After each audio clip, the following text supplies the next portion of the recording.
महाप्रभु दर्शन करने आम मु पर्टिकुलाली 2:40 उठी पड़ी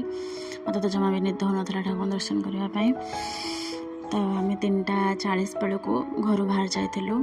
बाहर की आसिक मत एक्चुअली बहुत दिन इच्छा था कि मो ठाकुर द्वार पिटा नीति आठ मंगल आरती देखापी एमती तो पुरी मु बहुत थर जाइए किंतु एटा मोर फास्ट टाइम थिला जोटा कि मुझे ठाकुर द्वार पिटा नीति देखिली। बहुत समय आम वेट कलु पाखापाखि 2.5 घंटा पर ठाकुर द्वार पिटा है। ये आम जाऊँ दीज दौड़ी दौड़ी के खुशी में जाऊँगी तो ये द्वार पिटा है आम जाऊँ दीज मिसिकी तो ये किसी क्लिप माने एमती टीवी रे थिला तो आम से रेकर्ड कर नहीं तापर आम गला भितर को से मंगल आरती देखी ठाकुर भजन कीर्तन जहाँ भी होता से सब को देखुली से सब मोपाई पूरा प्रथम थर थिला तो मत बहुत ही भल लगुला पूरा दर्शन करी आम पलि आसलु मंदिर से तो किसी भी फोटो वीडियो वगैरह नहीं पारी तो मंदिर आसला आम जाइलु सीधा ब्लो फ्लैग बीच फास्ट आम किसी खाई देलु आम जाइलु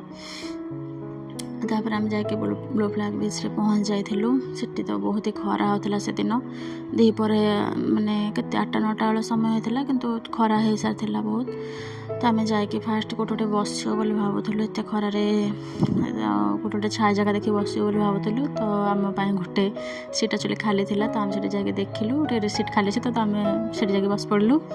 से केत समय बसला पाखापाखि 2-3 घंटा आम बसिलु पूरा शांति रे बहुत बढ़िया सुंदर पवन होता गोटे दोलीटे लगी तो मुझे जाके दोली खेलुली एमती आम एंजॉय करके सेठू आम रिटर्न करूँ गला को 1-2टा एमती लंच टाइम होता तो आम लंच टे करदेलु करके आम घर को बाहर जाइलु बाहरला बेले पुणी आम से पटे ही जगन्नाथ टे दर्शन करके आसो बोली भाविलु तो एमती रास्ते जाऊँ जाकि पहुँची गलु आम पतितपावन को दर्शन करने तो टी गाड़ी रखिदेकरी पतितपावन को दर्शन कलु गला बेले जिते आम खुशी जाइलु तो फेरला बेले सदा तो मन बहुत दुख हो जाए कि हाँ आम ए जाऊँ घर को एबे आम पुणी के आसबू कौन करूँ एसबू तो न था कि भगवान को कृपारू कालियार डोरी सकाशु आम प्रति 2-3 मास तो जमती जाई था घरी तो एथरटा आसला बेलू मत दुख लगुला तो मुझे सुखिला टे हसुली तापर आम जिते टाउन दूर को आसलु से मो मन आहरी दुख होता भी कौन करवा घर को तो आसको पड़ो तो टाटा।